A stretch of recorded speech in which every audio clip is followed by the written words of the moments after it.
Buenas, en el día de hoy les vamos a hablar sobre algunos métodos de filogenética y mi grupo de trabajo está conformado por Néstor Arcieri, Angie Castro, Laura Mendoza y mi persona Jailin Cuestas. Antes de empezar a explicar los métodos, daré una definición de lo que es un árbol filogenético. Un árbol filogenético, también conocido como filogenia, es un diagrama que representa las líneas de descendencia evolutiva de diferentes especies, organismos o genes a partir de un ancestro en común. Ahora, dicho esto, existen varios métodos para la creación de árboles filogenéticos. Entre estos se encuentran Maximum Likelihood o máxima verosimilitud y UPGMA. La máxima verosimilitud es un método paramétrico que evalúa hipótesis filogenéticas a través de la asignación de una probabilidad a posibles árboles. Se le llama método paramétrico porque dichas hipótesis filogenéticas se plantean con base en modelos evolutivos definidos a través de ciertos parámetros que permiten conocer las tasas relativas de sustitución y cómo éstas varían a través de las secuencias analizadas. Este método busca el árbol con la mayor probabilidad alcanzada. El análisis por máxima verosimilitud busca encontrar aquel árbol que represente la evolución más probable de las especies de entrada. A la hora de calcular la verosimilitud, es necesario considerar los siguientes parámetros. Entre estos se encuentra la topología del árbol en cuestión, la longitud de las ramas y el modelo de evolución molecular. Para el parámetro de longitud de ramas, aquellas ramas cortas quieren decir que la probabilidad de una base para cambiar a otra es baja y la probabilidad de que se mantenga igual es alta, cerca de 1. Para las ramas largas, la probabilidad de permanencia de una base se reduce y la probabilidad de cambio aumenta. Esto se basa en la premisa de que la longitud de rama describe una longitud de distancia evolutiva determinada. Cuando queramos interpretar un árbol filogenético que fue realizado por medio del método de máxima verosimilitud, podemos guiarnos a partir del modelo de evolución molecular. Este modelo nos describe las probabilidades con las que se pueden producir un cambio que implique la sustitución de aminoácidos o nucleótidos entre generaciones. Entonces nos dice la capacidad o la probabilidad de que se dé la modificación de un carácter en las secuencias de los nodos del árbol. Entonces, la verosimilitud es un objetivo para maximizarlo, por lo que se prefiere que aquellos árboles que obtengan mayores puntuaciones sean los interpretados. En cuanto a los modelos de DNA, se constan de dos partes. La primera es la proporción de la secuencia de los 4 nucleótidos de la secuencia o la composición. A esta parte le llamamos modelo o topología. Y la segunda es el proceso que indica la manera general de la probabilidad de cambio que haya entre las diferentes bases, que pueden ser transversiones o transiciones. Una de las ventajas que tiene el método de máxima verosimilitud es que a menudo tienen una variancia más baja que otros métodos. Es decir, que con frecuencia es el método de estimación que se ve menos afectado por el error de muestreo. Además de eso, este método está estadísticamente bien fundamentado y además evalúa diferentes topologías de árboles. También utiliza toda la información de las secuencias y incluso cuando hay secuencias muy cortas tienden a superar a métodos alternativos como la parsimonia o otros métodos de distancia. Sin embargo, tienen algunas desventajas y es que la probabilidad máxima o la máxima verosimilitud es muy intensa en CPUs, por lo tanto tiende a ser extremadamente lenta.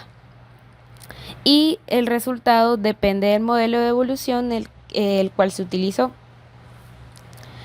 Para este método existen varios programas o algoritmos con el que podemos comprobar los datos o de ácidos nucleicos o de proteínas. Uno de ellos es DNA-ML, donde solamente se utilizan datos de DNA y fue propuesto por Joe Felsenstein en el paquete Philip. Por otro lado, tenemos FastDNA-ML, que solamente utiliza datos de ADN también, y es un algoritmo más rápido que se aplicó por Gary Olsen. También está ProtML, que es un programa que también utiliza ADN y además proteínas, y fue propuesto por Adachi y Hasegawa. Y Puzzle, que también es un programa que se utiliza, donde se utiliza ADN y proteínas, que fue propuesto por Streeman y Baumhassler, y pues es un programa mucho más rápido que ProtML. Bueno, ahora les voy a hablar sobre UPGMA. Este es un método de clustering para la creación de árboles filogenéticos. También hay que tener en cuenta que UPGMA significa método de grupos de pares no ponderados con medida aritmética, pues este método también asume que la tasa de evolución de cada una de las especies ocurre a una misma tasa de velocidad de cambio, o también lo que se conoce como hipótesis del reloj molecular.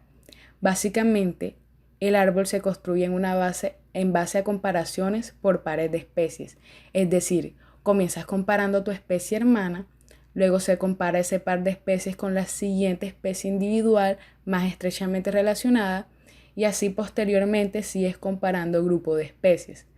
También hay que tener en cuenta que para la comparación de especies se utilizan secuencias de ADN o de proteínas, de modo que podemos contar realmente con el número de diferencias. Entre dos especies también hay que tener en cuenta que suele haber un cierto número de diferencias. Normalmente no se mira todo el ADN, sino un gen específico o una proteína específica. Para la siguiente diapositiva tenemos el algoritmo. Entonces, el algoritmo de UPGMA produce dendrogramas enraizados y requiere una suposición de tasa constante, es decir, asume un árbol ultramétrico en el que las distancias desde la raíz hasta la punta de cada rama son totalmente iguales. Cuando las puntas son datos moleculares, es decir, ADN, ARN y proteína, los cuales son muestrados al mismo tiempo, la suposición de ultrametricidad se vuelve equivalente a suponer un reloj molecular. En la siguiente diapositiva presentamos los usos. Primeramente se tiene la ecología, que es uno de los métodos más populares para la clasificación de unidades de muestreo, sobre la base de similitudes por pares en variables descriptoras relevantes. Por ejemplo, se ha utilizado para comprender la interacción trófica entre las bacterias marinas y las protistas. Luego tenemos el uso en la bioinformática. Hay que tener en cuenta que UPGMA se utiliza para la creación de árboles genéticos. Por otro lado, también hay que destacar que UPGMA fue diseñado inicialmente para su uso en estudios de electroforesis de proteínas, pero actualmente se utiliza con mayor frecuencia para producir árboles guía para algoritmos más sofisticados. Este ejemplo de algoritmo se utiliza, por ejemplo, en procedimientos de alineación de secuencias. De hecho, el árbol guía tiene como ejemplo agrupar las secuencias más similares, independientemente de su tasa evolutiva o afinidades filogenéticas, y ese es exactamente el objetivo de UPGMA. Y por último, tenemos el uso en la filogenética, que hay que tener en cuenta que UPGMA asume una tasa constante de evolución y que todas las secuencias fueron muestradas al mismo tiempo. Y no es un método bien considerado para inferir relaciones a menos que esta suposición haya sido probada y justificada por el conjunto de datos que se está utilizando.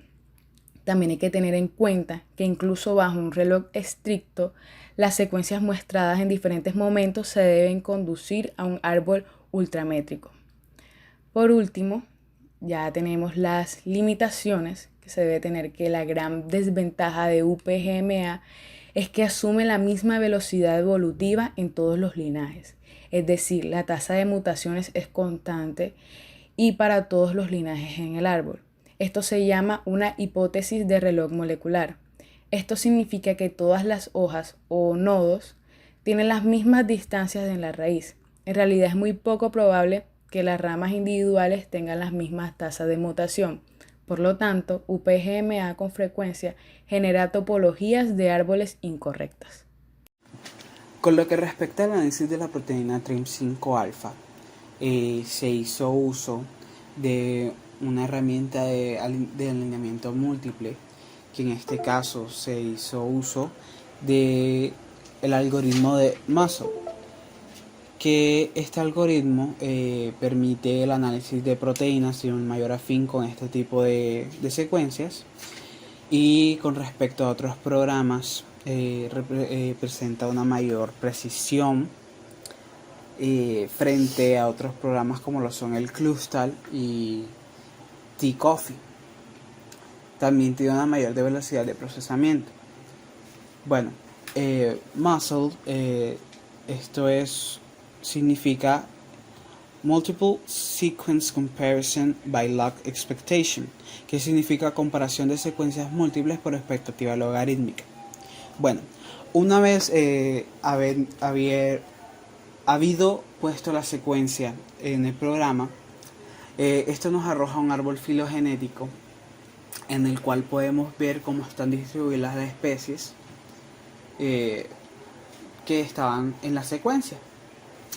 Bueno, este árbol se construyó según el programa utilizando el método de Neighbor Joining, que es parecido al método de UPGMA que está explicado en este video anteriormente.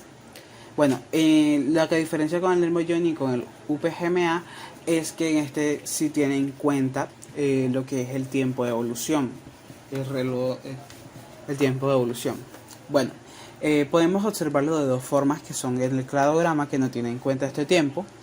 Podemos ver cómo están distribuidos, aún así, en orden, en el cladograma de mayor a menor.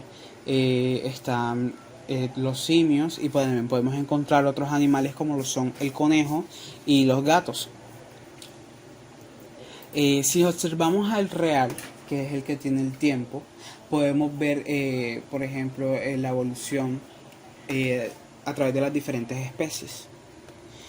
Bueno, lo que podemos observar es que como la TRIM5-alfa es una proteína que es desarrollada por el sistema inmune para combatir a virus del tipo retovirus, como puede ser la del VIH. El VIH sabemos que está en la presencia de los humanos, podemos encontrar el humano dentro de este árbol filogenético. Podemos observar también que encontramos al chimpancé y la gorila. Si bien sabemos, este virus de inmunodeficiencia humana también es encontrado en los primates y se llama virus de inmunodeficiencia en los simios. Bueno, no solo eso, seguimos encontrando otros simios que también puede presentar este tipo de proteínas. También podemos encontrar, como ya sabemos, el gato y el conejo.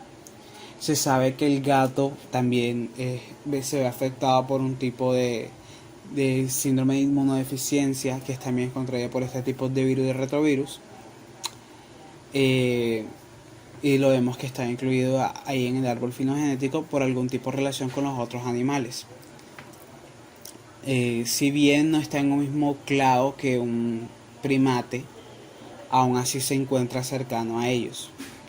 Pero podemos ver que los que son el hombre, los chimpancés y los gorilas se encuentran mucho más alejados con respecto a los otros simios que se encuentran en este árbol filogenético. Bueno, pues esto sería todo lo que se puede anotar dentro de este árbol. Y bueno, como se sabe, este árbol se une por respecto a las características en común más cercanas que puedan tener entre las especies.